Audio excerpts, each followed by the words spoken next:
I have made a lot of videos on Assassin's Creed games till now, but I have not made the most important video, and that is the tier list of all the mainline Assassin's Creed games. And especially for this video, I thought why not I should do a face cam.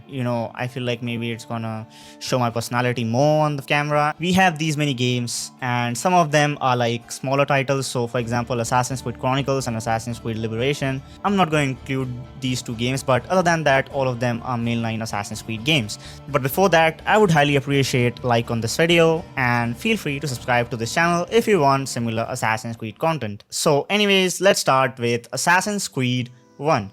And Assassin's Creed 1 is what created the base for Assassin's Creed games. It kind of set the fundamentals on the place properly, and it was a really decent start to the whole franchise. Just think about it, if we did not have Assassin's Creed 1, the series would not even exist. So that is a really big deal, and I have already made a video on how Assassin's Creed was started, so you can check that out if you want. But this game also felt a lot more mystical compared to the games that we see right now. This game has this sort of assassin vibe to it, the whole philosophical thing.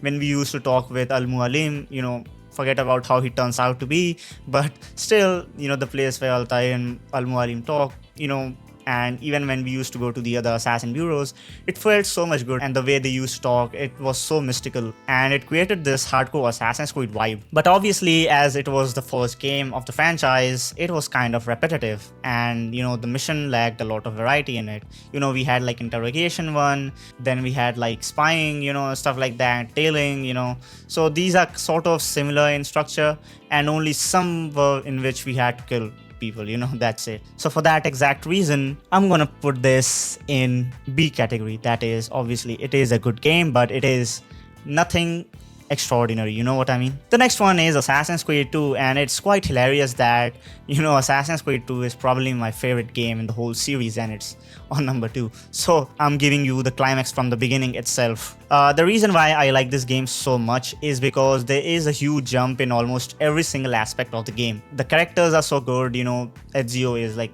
solid dude, the story is really good, the soundtrack is really good, the gameplay is really balanced, parkour is pretty good, nothing too ambitious, but still it's pretty good, and it's a lot better than Assassin's Creed 1. The revenge plot is really solid that happens with our family. Based on that, we kind of proceed further in the game. That's what created, a legendary character like Ezio. The side characters in this game were actually really good as well, and I have said this multiple times that, all the older games, I would say, especially Assassin's Creed 2, the side characters actually felt human, they actually had this sort of feeling, they had their own personality, and we felt a connection towards them. And obviously the modern day part was good in this game, from where it continued, and it continued from Assassin's Creed 1, it was not boring at all. It was kind of good at the same time. So you guys know it, where I'm gonna put this, it's gonna go in S tier. I don't know why, but I had to do it, guys. I had no other option. I don't think, to be honest, this game deserves anything less than S tier. Next game, we have Assassin's Creed Brotherhood. And Assassin's Creed Brotherhood is kind of similar to Assassin's Creed 2 in a lot of stuff. We have Ezio, and the other characters are kind of the same as well. So the thing what separates is that the graphics are upgraded in this game. Obviously, it looks a little better. Not that much, because obviously it was for the same console. The recruit feature in this game was also really good, though I would agree that it actually made the game a lot easier, I would say. It was kind of broken in my opinion, to be honest. And we also saw the transformation of Ezio more. Now we are going to keep seeing it in the next game as well, which is Revelations, but in this game he becomes the mentor, right? Because of being a mentor, he seems to be a sort of character that matured in this game, right? And the story continuation from Assassin's Creed 2 was solid. They did not make it worse, they actually made it better. A lot of series and stuff like that do that a lot, that the first part is good, but second they just fuck it up completely. But one thing that will drop rating a little bit of this game would be that this game only had a single city, and there's nothing wrong with it, but the thing with me personally is that I like adventures, like going here and there a lot. For example, in Assassin's Creed 2, from Florence, then we went to Monteriggioni, then we came back for a little bit, then we went to Tuscany, then we went to Venice, then there were so many places in Assassin's Creed 2, right, that actually boosted its rating a little up. And in this game, I feel like there was only Rome. In the beginning, we just had Monteriggioni for a little bit, and we run from there, and that's it, But overall, that is like the single reason why I would put this game on A tier. You know, it's not bad, alright? I'm saying S tier is like really a solid game.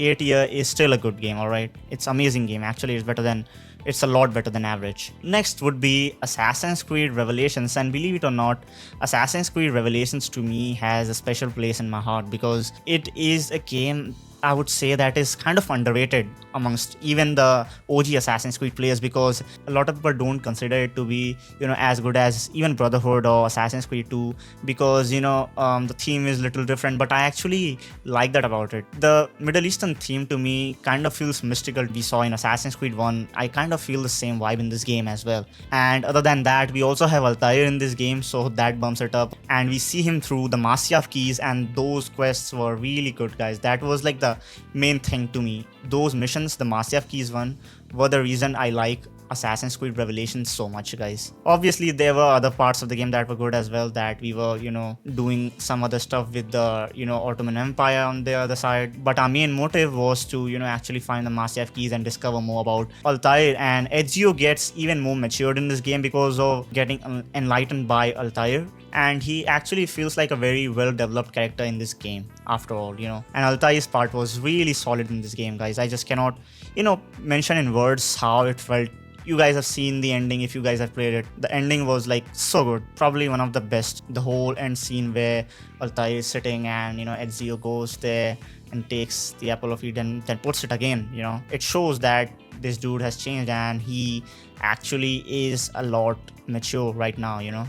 So I really like that thing. And, you know, this game also had good parkour because of the hook blade. That was like an addition to the game. It kind of created parkour a little more complex, and it was a good thing as well. So for that reason, I would put this game, I know a lot of people are going to disagree with me, but I would put this in S tier, guys. Next up, we have Assassin's Creed 3. Now, Assassin's Creed 3 is a game that is kind of different in its own way, that we see the perspective of a Templar, you know, Haytham. We don't know in the beginning that Haytham is an assassin or a Templar. We kind of assume it, right? We are playing as an assassin. But after some hours, when we finally saw, well, this is not even a main guy, we were so shocked, right? If you guys remember that cutscene, we know when Haytham welcomes Charles, you know, in the Templars, that was so shocking. You know, before that there was no mention about the Templars. You know, one thing I really liked about this was that till that point they did not mention even once that they were Templars, guys. Maybe Haytham's part in the beginning was like 1 or 1.5 hours long, and that much part we were still not able to figure out if he was a Templar or not. They didn't even mention it once. You know, it was like a really solid beginning plot in my opinion. The graphics also got better with this game, and there were also minor details like when you walk on the snow will get deformed. You know, that makes a lot of difference actually to me personally. And the parkour also got better. We can parkour on trees, we can go inside interiors. Like, it's not like, you know, completely we can, you know, roam around interiors, but it's like a cutscene, right? If you wanna go through a building, we can do that. It's like an intermediary cutscene, right? And one of the most important thing about this game is that the father and son conflict, that Connor on one hand is an assassin, but he has a father who is a Templar. Now he does not know which side he should go to. You know, if you guys have played the game, he actually was confused what to do, and it's like a really tough decision, but you guys know what happened at the end of the day, and, you know, he was still an assassin. So this game also sort of had this mystical vibe to it, you know, a lot. If you play the beginning part of the game, you know, we are Haytham. First we are doing some tutorial, then we kind of transition into the, you know, Haytham part. That was like so good. You know, the transition of that, man, I really like that thing. Connor's aggressiveness also was different than other characters, especially, you know, Ezio. Now, obviously, a lot of people are gonna prefer Ezio over Connor because, you know, he has like a certain personality that most people like. But you have to understand that Connor came from a place of underprivilege, so that kind of affects someone's personality a lot, right? That people should keep in mind as well. And obviously, this was the end of Desmond and his story. So, you know, it was kind of shocking and we did not feel good, but still it was bound to happen, guys. So for all those reasons, I would put Assassin's Creed 3 in a good game category. There could have been things that could have been better, like the story of the game, but it was still a good game. Not every game has to be like the best of the best, right? Some games can be good, only good. And I see like nothing bigger problem. I can still play this game. Like it has replayability to it. Now, next game is a banger. Assassin's Creed Black Flag. I feel like most people are gonna agree with me on this, and it is different by its theme. First of all, you know, the map is also really big. Before this game, the maps in Assassin's Creed game were not that big, but with this game, they showed how big the maps can be, and because of this, you know, I feel like this was actually a base of creating RPG games. You know, Assassin's Creed figured out that, you know, we can actually create big maps, right? So they did the same in like Assassin's Creed Odyssey. The map kind of was similar to Assassin's Creed Odyssey, like there was a lot of sea in it. So I would say it's comparable in that. Main character, obviously Edward, was really solid, and the side characters as well were really good to me. I would say it's comparable to Assassin's Creed 2. Even I would say it's better than that. The side characters especially, I felt a lot more emotional touch to the, you know, pirate friends we had in this game. And the plot in this game is also really solid in the beginning, that we are just this greedy pirate sort of guy who went on a trip to, you know, find treasure and stuff like that. Then we come across this assassin who is trying to betray assassins and joining the Templars, you know, and he's getting some reward. And, you know, we are stuck on the island with this guy. Fortunately, you know, if this didn't happen, dude, our stories would be completely different, right? So we are stuck with this guy and we had to kill him because we had no other option. And then obviously Edward took the advantage of that and, you know, came close to Templars, and then Templars find out that this guy is an asshole. So you guys know what happened, and the story progression was really solid in the friend. We were throughout the game on the treasure hunt, and, you know, we also saw our friends dying in between, some guys like literally betraying us, and, you know, a lot of emotional moments in this game. And I would say the same with the ending. You know, it was so emotional, guys. Like, it made me actually cry, guys. I don't cry with games generally, but this game, it made me cry. Same like Assassin's Creed Revelations ending, this was kind of similar to that, I would say. The combat in this game I actually enjoyed a lot with the double swords we had. A lot of things were similar to Assassin's Creed 3 by the way in this game. Edward specifically, I would, you know, talk about him because he was one of the most transformed characters, from being a greedy guy, you know, to being someone so mature and finally realizing that there's more to life than just being a greedy pirate, right? And, you know, he becomes empathetic in the end, and the ending of this game gave me some sort of, you know, emotions that I just cannot describe in words, to be honest. He gets enlightened by the assassin cause. I'm getting some, you know, nostalgia thinking about it, guys, to be honest. And for that reason, guys, you know, obviously it's gonna go S tier. There's no other way, it's gonna go less than that. Perfect. Next up we have Assassin's Creed Rogue. So this game is like one of the most underrated games I have ever played in the whole Assassin's Creed franchise, by the way, and even like not even Assassin's Creed franchise, like overall. And a lot of people kind of skipped this game because it launched next to Assassin's Creed Unity, and it's kind of hilarious how I actually like this game more than Unity, that I'm going to talk about next. You know, this game actually has a really good story and an insight on how Templars actually were, and not just like the stereotypical Templars, you know, and stereotypical assassins. We always thought before this game that assassins were some sort of angels, right? That these guys are going to change the world and bring humanity to the best, and, you know, nothing happens like that, guys, in this game. You know, Shay figures out that these colonial Brotherhood guys are like nothing better than the Templars. Actually, the Templars in this game were better in some instances. I would say the Colonel George Monroe guy was probably one of the best characters in this game as well, and because of that, I think Shay joins, you know, the Templars. He gave such a huge impact on Shay. It's just unique perspective in my opinion, and the gameplay overall is similar to Black Flag, so I don't have any comments on that. Just a little bit of difference that you can actually do that sort of parkour, you know, zigzag one. I don't know what it's called, but that was like an addition to the game. It was a really eye-opener to me, you know, this specific game. So for all these reasons, I'm actually gonna put this on amazing, guys. I know a lot of people are going to disagree, feel free to do that, but the story just carries everything in this game, man, and puts it in amazing. Next we have Assassin's Creed Unity, and Assassin's Creed Unity was like a really ambitious game, right? It came on PS4 and Xbox One. Those were the new gen consoles at that time, and Ubisoft tried to push their legs too much in this game, I felt like, because it created a lot of bugs in this game. It sometimes felt like it's not playable, you know. The FPS were also kind of bad in this game because of, you know, how much legs they spread in this game. Like, the crowd was so much in this game, they tried to increase the density so much, you know, but the parkour in this game was super solid. I have mentioned time and time that the parkour of this game, there's no match of this, guys. And not only the parkour, I would say the movements overall and the animations are very natural looking in this game. If you guys see the cutscenes in this game, they were really good. The mocap in this game that is done is solid, guys. Like, I don't have any complaints with that. Also, the game overall looks very stylistic, and the way Arno is, you know, Arno probably felt the most sexy character, guys. I don't think he's the perfect assassin, but he's probably the sexiest assassin. And the way the game looks is really aesthetic as well, that when you enter inside the interiors, you know, I forgot to mention before that the interiors in this game are really good. You know, we can enter so many interiors in this game, and specifically palaces in this game, those palaces look absolutely gorgeous, guys. Like, there's no comparison, I would say. Like, so colorful, you know. It felt like it's a painting. The whole game felt like a painting. So good. I'm gonna talk about this, that French Revolution actually was really good, but the story was not that good in this game. And French Revolution could have made the story better if they properly utilized the revolutionary theme the game had. They instead put like a cliche romance with, you know, Elise, and some people might have liked that, but I personally did not find it that good, to be honest. It did not have the mystical vibe to it as well. You know, some areas like when we were getting the background of the Templars whom we wanted to kill, only those places, but still I would not say it felt that mysterious. Obviously the optimization just completely creates a disaster in this game, man. So for those reasons, I'm gonna give Assassin's Creed Unity a playable. It's actually really good for, you know, doing time pass, but in terms of doing the story again, I'm not gonna do that, guys. Like, it's gonna be a headache. Next up we have Assassin's Creed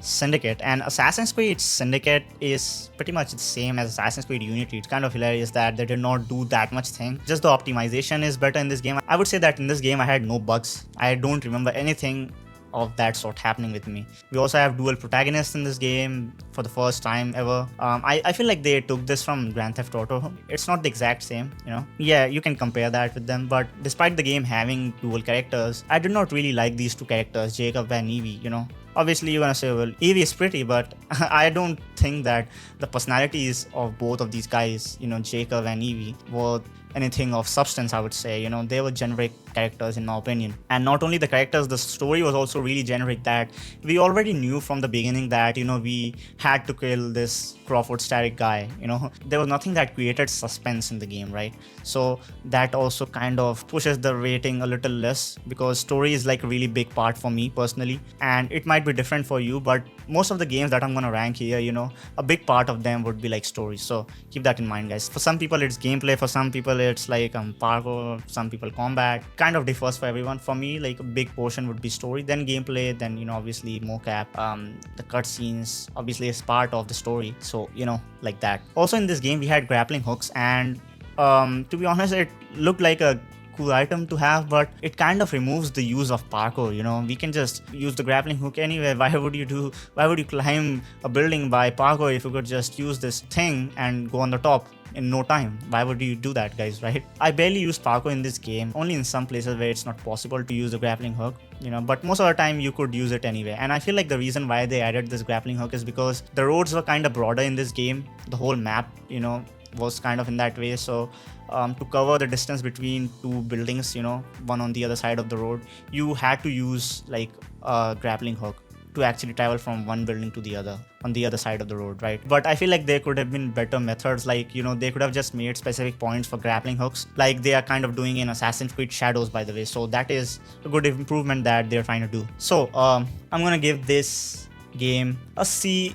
You know, playable. Like Unity, I would say, you know, you can do time pass in this game. The parkour is good. If you try to not use a grappling hook, you can actually do parkour just like Assassin's Creed Unity. But Unity is still better in terms of, you know, parkour, because the density of the buildings and stuff like that, the objects are tightly placed in the game, I would say. Next up we have Assassin's Creed Origins, and Assassin's Creed Origins was like a complete revamp to the formula that was there in Assassin's Creed Unity and Syndicate. They tried it in both of these games, but it did not work that good. But I don't feel like they should have removed like the stuff like parkour, better mocap things. Obviously the mocap is present in Assassin's Creed Origins, I'm going to talk about that as well, but, you know, they changed the parkour. I did not really like it that much, but despite of that thing, the game story is like solid, you know, in Assassin's Creed Origins. The beginning plot is really good, that we are this Magi, you know, or Bayek of Siva, you know. So he was already a well-trained guy. He already had the skills, and slowly he became an assassin, and he was one of the few who started the Assassin's Creed, right? Assassin's Creed Origins. You know, the revenge plot was really solid in this game as well, that, you know, obviously, you know what happens with his kid. The cinematography was really good in this game. I would say that the cinematography in this game was the best in the whole Assassin's Creed franchise, hands down. And because of that, the cutscenes had a really good impact the way the story narrates itself. Also, the facial expressions in this game because of mocap were really solid.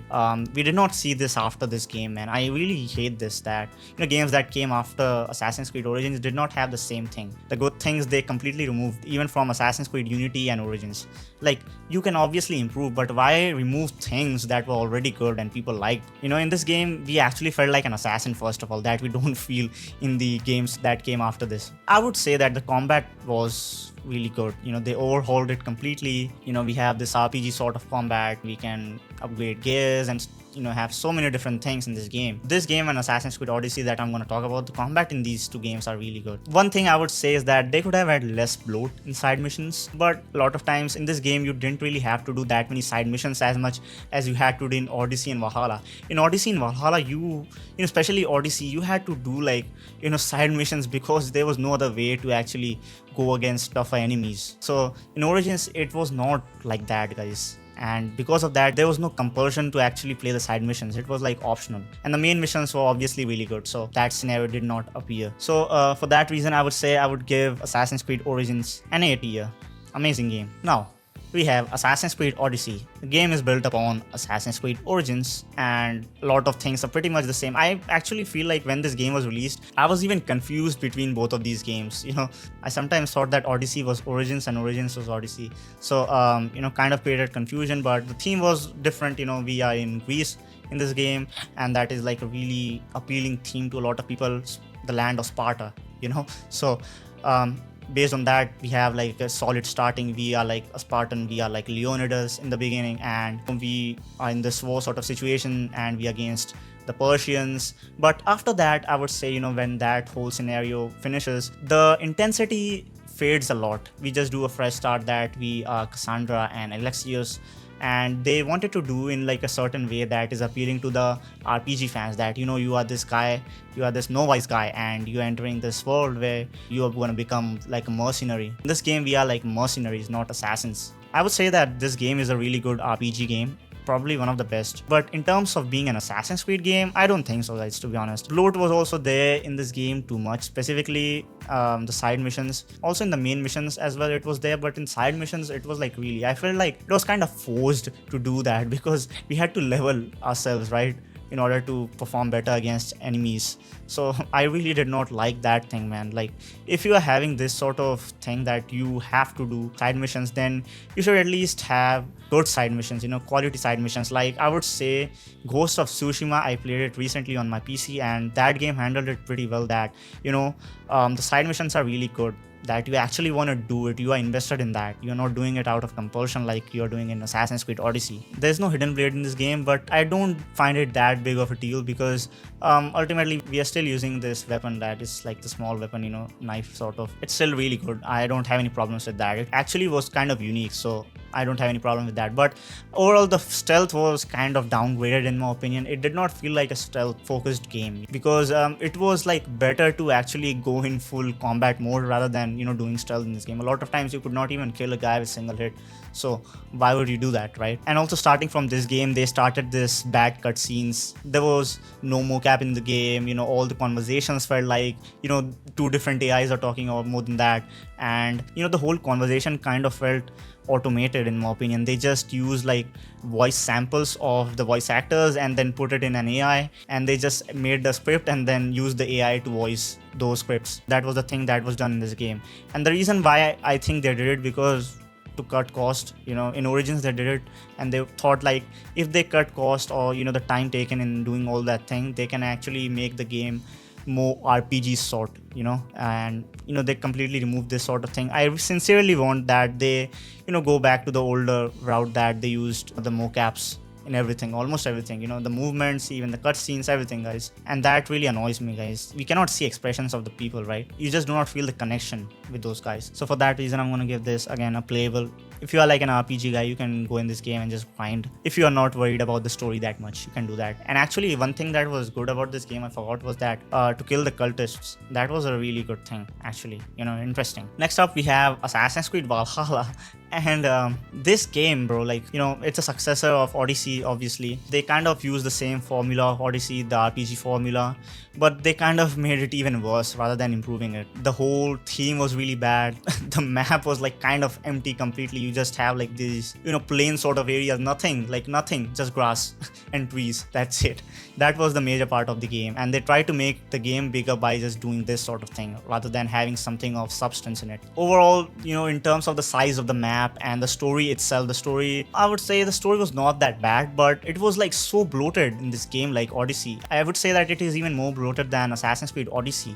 Out of the 60 or 70 hours content this game had, story content, only 15 would be worth spending time on. Other than that, all of the stuff was that filler. That's it, guys. Just filler. Nothing. Even the main mission. I'm not talking about side missions. Side missions are even worse than that, guys. You don't even dare playing those side missions. Like, you're gonna be super annoyed by those. This game, again, did not even feel like an Assassin's Creed game. In the beginning, they kind of showed a glimpse of being an assassin when, Basim and Hatham come and teach us Eivor to, learn how to assassinate. But after that, their part kind of shrink. Basim is there, obviously, in this game. He was there mostly in the, mythological. He was, the low-key guy and, Eivor, Odin. And then it was mythological stuff as well. I did not find that interesting. Actually, I felt like it made it even bad. It's like putting a nail on the coffin, to be honest. But despite of that, this game made a lot of money, and that can tell you that not every game has to be the perfect in order to make money. Don't confuse a game that makes a lot of money to a game that has a good story. A lot of games that have good story actually make that much money. There's a lot of indie games. I would say a perfect case would be of Mafia. Those games kind of make good money, but not as good as these games, right? But still, the story of those games are fantastic, solid story of those games. The D tier was just reserved for this game, to be honest. And actually, it's pretty hilarious how, it's written trash in here. I selected a template, right? So I made a video on this game, and, the thumbnail I had, I put trash in that as well. So it's pretty hilarious thinking about it. So we have the final game now, and the latest release in the Assassin's Creed series. That is obviously Assassin's Creed Mirage. And Assassin's Creed Mirage was sold in the name of being a return to the roots, and it had elements. Obviously, the stealth was good in this game. The tools that we used, I really liked the tools, by the way, and doing stealth in this game was kind of fun. Game also had a decent start in terms of the story, that there was some sort of tragedy that happens in the beginning, but after that, I would say the intensity drops, and it's not a proper continuation. I would say after that there could have been so many things that could have been better in this plot, and specifically the mid part of this game, it got really stale. But the thing that made me continue was obviously my YouTube channel. I had to make content for the channel, and I had to play the game, otherwise I would not have any insight on it. But the other reason was also that the stealth was really good in this game, and I actually enjoyed the gameplay, specifically the stealth gameplay. So I continued doing the story, and ultimately we reached the end, and the ending was also not that satisfying. They tried to make it something so unique. If you played this game, you would feel, whoa, this is mind-blowing, but after you complete the story, you're gonna feel, well, that was not that good like you thought it was. They tried to do something, but it did not come in a certain way, right? They tried to surprise people, but it was not that impactful, guys, despite the fact that it was kind of surprising to some people. It can be surprising, but it was not impactful. And there was a character in this game, if you guys know Nehal. I'm not going to spoil a lot, but they could have done a lot better with a character, especially when the tragedy happens in the beginning, and after getting the consequences of that tragedy. I feel like they could have done so much better with her character. This game, by the way, gave an assassin feel, but I would say that there was still a lot of things that were missing in this game, because it still did not feel like an old school Assassin's Creed game, because the bigger reason is that it was actually made on the structure of Assassin's Creed Valhalla. They just took Assassin's Creed Valhalla, and based on that, everything is the same. The game completely looks like Valhalla, just you are playing as Basim. And I would say the Middle Eastern theme is a little different, that's it. But overall, the way the game looks, the style of it, it's really similar to Valhalla, and it is based upon that game as well. So we don't see a lot of change in this game. And obviously the team that was working on this game did the game in a lot less budget. It's their first game. This Ubisoft Bordeaux was like a support studio for Assassin's Creed games. They made their first game. It turned out to be like this, and for the first game, it was really solid in my opinion. Sure, they could have done better, but I feel like you should not judge that much, to be honest, for the first game, guys. I'm gonna be honest with you. Finally, I would put this game, Assassin's Creed Mirage, in a good game category, B tier, guys. You know, it was a good game, had fun. I tried to play this game again, but not really that much interested in playing it that much, guys. Actually, I would say that Unity out of all these would have the highest replayability in terms of like doing time pass, because the parkour is really good, and Syndicate as well. Story wise, I'm not gonna do the story of Unity, guys. I can probably think about doing the story of Mirage, but not Unity. This is the final tier list, guys, and what do you think about this tier list? I know a lot of people are gonna be, well, you know, it feels weird. Actually, this kind of looks really balanced, like 3, 3, 3, 3, and only one. This D tier was reserved for this, guys. That was the only game I put, because otherwise, if I put more games in this, first of all, I would get a lot of hate. And I would say that Assassin's Creed games in general, compared to the other games, they have good stories overall. They did not suck that much that I would put it in like trash tier, you know, the D tier. It's not like Forspoken on Saints Row 5 or something like that, you know, those shitty games, but they were still good, and they all did pretty good. They all made good amount of money. They all had success. It depends relatively, right? Everything is relative right here, guys. I want to know about your thoughts first of all, and what do you think about the face cam, by the way, guys? I try to do face cam. I actually used to play Fortnite a long time ago, but I deleted those videos. So at that time I used to do face cam, but I tried to, you know, remove it. I thought that maybe my content will have more focus on the actual content than people focusing on me, but right now I feel like I should maybe start again doing the face cam so that I can connect with audience more. What do you guys think about that? And feel free to provide your opinion on that. By the way, make sure to like this video if you enjoyed it. Feel free to subscribe to this channel if you want similar Assassin's Creed content, or I'm trying to make some more content on other games, but let's see how it goes. You know, it depends on the planning, right? So that's it for this video, and I'll see you guys in the next one.